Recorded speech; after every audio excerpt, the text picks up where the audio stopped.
Un homme d'affaires algérien condamné à 20 ans de prison croupit dans une prison catalane. Et pendant ce temps, une armée de faux sites d'infos publie mot pour mot le même communiqué pour le présenter comme un martyr de la démocratie. On va démonter tout ça preuve par preuve. Bienvenue sur ma chaîne Milkor DZ. Aujourd'hui, on parle d'un dossier qui agite la presse espagnole, algérienne et surtout marocaine. L'affaire Ayoub Aïssiou, un homme d'affaires algérien arrêté en Espagne sous le coup d'un mandat d'extradition formulé par Alger. Et depuis quelques jours, une partie de la presse essaie de vous vendre une histoire bien précise. Celle d'un opposant politique persécuté, livré à la dictature algérienne au nom du gaz. Vous allez voir que la réalité est documentée, vérifiable et surtout que le récit inverse repose sur quelque chose de très fragile. Voici ce qu'on sait, daté et vérifié. Ayoub Aïssiou a été arrêté le 25 juillet 2026 à l'aéroport de Barcelone El Prat. Il a été condamné par la justice algérienne à 20 ans de prison dans un dossier qui comporte des victimes identifiées. Et le juge chargé de son maintien en détention en Espagne n'est autre que Santiago Pedraz, un magistrat qui au même moment met en examen des cadres du parti du Premier ministre espagnol Pedro Sánchez pour corruption. Gardez ce nom en tête, on y revient plus tard. Avant 2019, Ayoub Aïssiou est un homme d'affaires influent.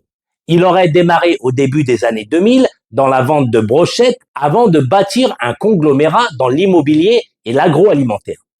Il devient ensuite propriétaire d'une chaîne de télévision privée, El Jazeera One, créée en 2015. Sur ces réseaux de l'époque, ce qui est documenté par plusieurs médias algériens, c'est sa proximité avec l'entourage présidentiel sous Abdelaziz Bouteflika. Il est notamment cité pour ses liens avec l'ex-patron de la police algérienne, Abdelghali Hamel, et avec l'ex-patron du patronat, Ali Haddad. 2019, chute de Bouteflika, arrivée du président Abdelmajid Tebboune. Comme beaucoup d'hommes d'affaires de cette génération, Aïssiou est visé par des poursuites pour corruption. Le 15 mars 2026, la Cour d'Alger confirme une condamnation à 20 ans de prison prononcée par défaut. Le 17 décembre 2025, par le pôle économique et financier de Sidi Mahmed. Son épouse, Yasmine Ould Zemerli, et ses 5 frères écopent, eux, de 15 ans. Cette décision s'accompagne de la confiscation de l'ensemble de ses avoirs et biens immobiliers en Algérie. Et son beau-père, ancien sénateur et ancien dirigeant de la chaîne, a lui aussi été condamné. Et ce n'est pas le seul dossier. Aïssiou a également écopé dans une affaire distincte de 18 ans de prison ferme pour escroquerie en bande organisée, liée à la cession contestée d'une ancienne Assyrie de l'Ouest à Msila. Les faits reprochés dans le dossier transmis à l'Espagne ne sont pas vagues non plus. Complicité de faux en écriture publique, usage de faux, blanchiment de capitaux en bande organisée. Le dossier porte précisément sur l'utilisation de 3 procurations notariales falsifiées établies chez un notaire de Bouzeraa en février et avril 2019 pour gérer des biens immobiliers et transférer à l'étranger les revenus qui en étaient issus. 2 condamnations distinctes, une confiscation générale de ces biens et une famille entière associée au dossier. Voilà le dossier judiciaire réel. Pas une opinion publique, pas un éditorial.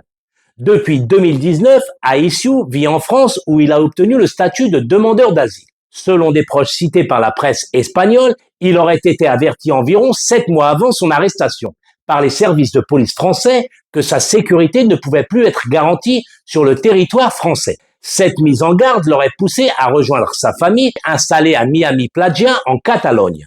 C'est là que tout bascule. Le 25 juillet 2026, à sa descente du vol Royal Air Maroc en provenance de Casablanca, la police espagnole l'interpelle à l'aéroport de Barcelone sur la base d'un mandat d'arrêt international algérien. Un point qui mérite d'être signalé avec la même prudence. La presse algérienne aurait rapporté qu'il aurait été arrêté avec un passeport de la République du Libéria, acheté selon elle 100 000 €. Mais à ce jour, rien ne permet formellement de dire qu'il s'agit d'un faux document ou d'un document authentique obtenu frauduleusement. Un doute qui rappelle un précédent documenté. En 2012, un journaliste danois avait pu obtenir des papiers diplomatiques libériens via une filière mise à jour par la suite. C'est un rapprochement possible, mais pas une preuve. Ni la police espagnole, ni l'Audiencia nationale n'ont confirmé ce point à ce stade.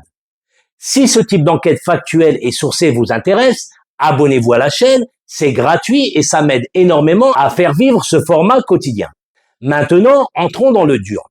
Comment fonctionne concrètement une extradition entre l'Espagne et l'Algérie? Les deux pays sont liés par un traité d'extradition entré en vigueur en 2008. Ce traité autorise la remise d'une personne condamnée par défaut, donc en son absence, à une condition explicite. L'État qui demande l'extradition doit garantir que la personne aura droit à un nouveau procès une fois remise. La demande formelle a été transmise par l'ambassade d'Algérie le 3 juin 2026 et le Conseil des ministres espagnol a validé le traitement judiciaire du dossier le 29 juin. Le dossier est ensuite passé par les mains du tribunal central d'instruction de l'Audiencia nationale, l'équivalent d'un tribunal national espagnol compétent sur ce type de dossier. Et ici, il faut être précis sur ce que la justice espagnole a et n'a pas à faire.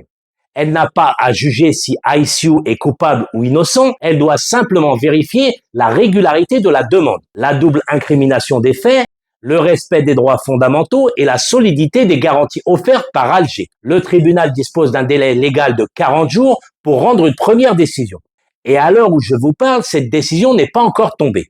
Et même si l'Audiencia nationale valide la remise, ça ne veut pas dire qu'Aïssiou monte immédiatement dans l'avion pour Alger. Le dossier reviendrait ensuite devant le Conseil des ministres espagnol, qui garde la décision finale.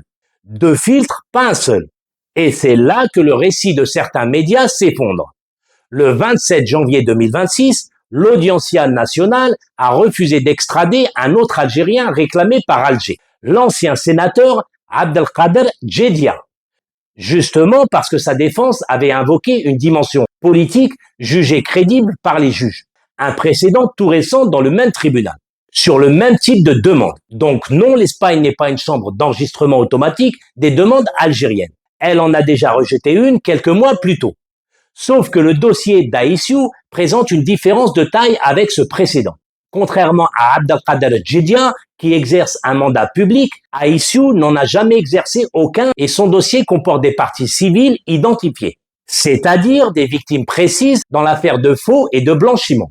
C'est l'analyse que fait le site Africacom dans son décryptage juridique du dossier. Ces 2 éléments rendent la thèse d'une persécution purement politique plus difficile à défendre devant un tribunal.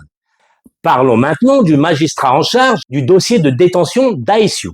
Santiago Pedraz, juge d'instruction à l'Audiencia nationale, c'est lui qui a maintenu Aïssiou en détention provisoire à la prison de Brians 1 en Catalogne, en rejetant une demande de mise en liberté déposée par son avocat, maître César Aguirre, malgré des garanties financières proposées pour écarter tout risque de fuite.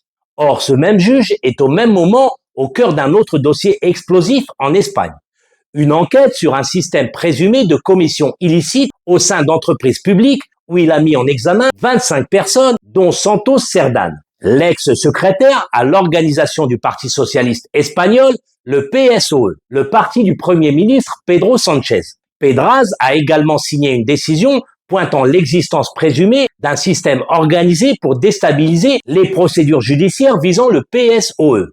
Un magistrat qui n'hésite pas à s'attaquer au parti du chef du gouvernement en exercice n'a à première vue aucun intérêt personnel ou politique à faire un cadeau à Alger. C'est exactement l'inverse du portrait qu'en font certains médias. Alors, à vous de me dire en commentaire. Quand A, vous pensez qu'Ayoub Aïssiou est un opposant politique victime d'un règlement de compte du pouvoir algérien, quand B, vous pensez que c'est un homme d'affaires condamné pour des faits financiers précis et que le mot opposant est utilisé pour habiller le dossier. Parce qu'il faut le dire clairement, depuis début août, une partie de la presse, notamment marocaine, a lancé une bataille de communication autour de ce dossier. Jeune Afrique a publié le 4 août 2026 un article au titre sans ambiguïté. Intérêt gazier et entraide judiciaire, les raisons pour lesquelles l'Espagne acceptera sans doute d'extrader un opposant algérien. Des médias proches du Maroc ont aussi amplifié ce même angle, allant jusqu'à titrer que Madrid sacrifierait les droits humains pour du gaz algérien. Mais qualifier Aïssiou d'opposant pose un problème factuel simple. Ce n'est pas parce qu'on est condamné par la justice algérienne qu'on devient automatiquement un opposant politique. Un comité de soutien créé en sa faveur affirme que sa chaîne de télévision aurait soutenu en 2019 le candidat rival du candidat soutenu par l'armée à la présidentielle et que c'est cette prise de position qui aurait valu à sa chaîne d'être fermée. Sauf que les dates ne collent pas.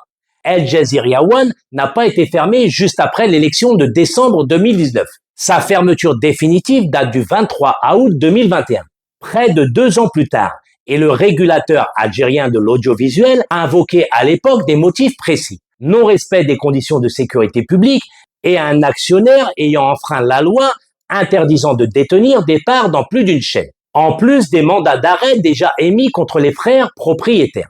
Un règlement de compte politique déguisé en sanction réglementaire, ça reste possible, mais un délai de 2 ans et un motif juridique précis, ce n'est pas la fermeture immédiate et arbitraire que raconte le récit du martyr politique.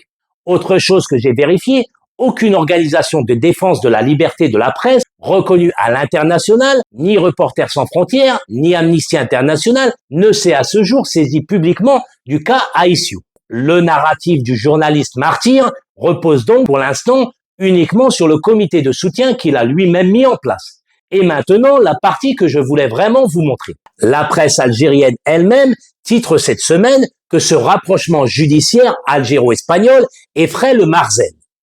Ce que montre ce dossier en réalité, c'est une justice espagnole qui suit sa propre procédure avec ses propres garde-fous et qui a déjà quelques mois plus tôt refusé une extradition algérienne comparable. Et ce que montre l'emballement médiatique autour du mot opposant, c'est qu'une partie du récit qu'on essaie de vous vendre n'est même pas un vrai récit journalistique.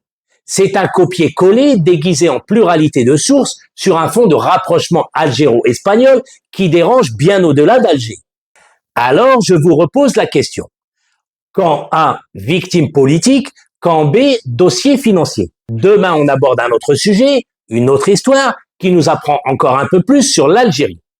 Abonnez-vous, likez, partagez cette vidéo si elle vous a appris quelque chose. Merci de m'avoir suivi et je vous retrouve demain à 19h sur 1000 corps des Z.